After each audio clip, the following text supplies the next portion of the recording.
നമ്മുടെ തൊട്ടടുത്ത രാജ്യമായ ശ്രീലങ്ക പ്രസിഡന്റ് തിരഞ്ഞെടുപ്പിൽ എല്ലാവരെയും അമ്പരിപ്പിച്ചുകൊണ്ട് ഒരു കമ്മ്യൂണിസ്റ്റ് പ്രസിഡന്റ് അധികാരത്തിൽ വന്നു. മാധ്യമങ്ങളെല്ലാം വലിയ രീതിയിൽ എങ്ങനെയാണ് ഭരണം കൈകാര്യം ചെയ്യാം, അദ്ദേഹത്തിൻ്റെ പാർട്ടിക്ക് പാർലമെൻറ്റിലുള്ള സീറ്റ് വളരെ നാമമാത്രമാണ്,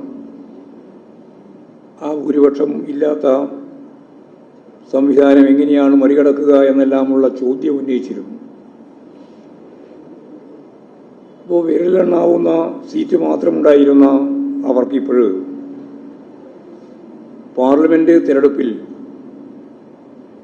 വലിയ കക്ഷിയായി മാറാൻ സാധിക്കുന്ന നില വന്നു എന്നാണ് അവസാന വാർത്തകൾ കാണിക്കുന്നത്. ശരിയായ രാഷ്ട്രീയ നിലപാട് ഉയർത്തിപ്പിടിച്ചുകൊണ്ട് ജനങ്ങൾക്കൊപ്പം നിന്ന് ഭരണവും പോരാട്ടവും ചേർത്ത് മുമ്പോട്ടേക്ക് പോയാൽ ഈ സാധ്യതയാണ് ലോകത്തിൻ്റെ മുമ്പിൽ തന്നെ കാണിക്കുന്നത് എന്നതാണ് ശ്രീലങ്കൻ അനുഭവം. പാലക്കാട് തിരഞ്ഞെടുപ്പ് ഇടതുപക്ഷ ജനാധിപത്യ മുന്നണി പിടിച്ചെടുക്കുന്ന തരത്തിലേക്ക് കാര്യങ്ങൾ നീങ്ങുന്നു എന്നാണ് പ്രവർത്തനം പരിശോധിക്കുമ്പോൾ കാണാൻ സാധിച്ചിട്ടുള്ളത്. LDFും UDFും തമ്മിലുള്ള മത്സരമായിരിക്കും അവിടെ നടക്കുന്നത്. ഈ യാഥാർത്ഥ്യത്തെ തെറ്റിദ്ധരിപ്പിച്ച് കഴിഞ്ഞ പ്രാവശ്യം പോലെ തന്നെ ഇപ്രാവശ്യം വോട്ട് നേടാനാവുമെന്ന തന്ത്രമാണ്, കപടതന്ത്രമാണ് യഥാർത്ഥത്തിൽ കോൺഗ്രസ് പയറ്റാൻ ശ്രമിക്കുന്നത്. എന്നാൽ പാലക്കാട്ടെ സ്ഥിതിവിശേഷങ്ങൾ കൃത്യമായി അറിയുന്ന ജനത LDF അനുകൂലമായി മാറിക്കൊണ്ടിരിക്കുന്നു എന്നുള്ളതാണ് ഓരോ ദിവസം കഴിയും തോറുമുള്ള അനുഭവം.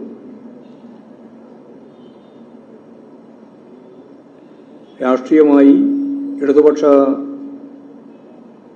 ശക്തികൾ ശരിയായ നിലപാട് സ്വീകരിച്ച് മതനിരപേക്ഷ നിലപാടുകൾ ഉയർത്തിപ്പിടിച്ച് മുമ്പോട്ടേക്ക് പോകുന്ന ഈ സാഹചര്യത്തിൽ നല്ല രീതിയിൽ പാലക്കാട് മുന്നേറിയിട്ടുണ്ട്. കഴിഞ്ഞ പ്രാവശ്യം ഈ ശ്രീധരന് ലഭിച്ച വോട്ട് BJPക്ക് ലഭിക്കാൻ പോകുന്നില്ല. ഷാഫി പറമ്പലിന് കിട്ടിയ വോട്ട് ഇപ്രാവശ്യം UDF സ്ഥാനാർത്ഥിക്കും ലഭിക്കാൻ പോകുന്നില്ല.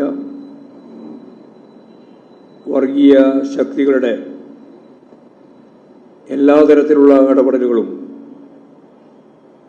ഉണ്ടെങ്കിലും മതനിരപേക്ഷ മനസ്സുയർത്തിപ്പിടിച്ചുകൊണ്ട്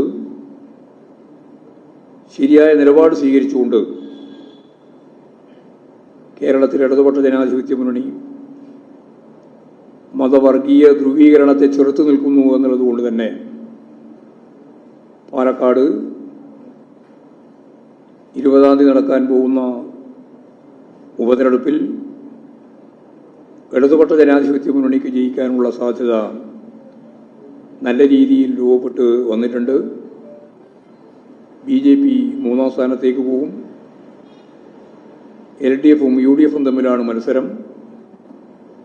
ആ മത്സരത്തിൻ്റെ അവസാന വാക്ക് ജനങ്ങളുടേതാണ്.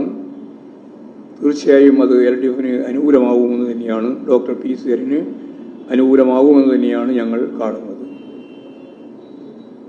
മുനമ്പം പ്രശ്നം കേരളം യഥാർത്ഥത്തിൽ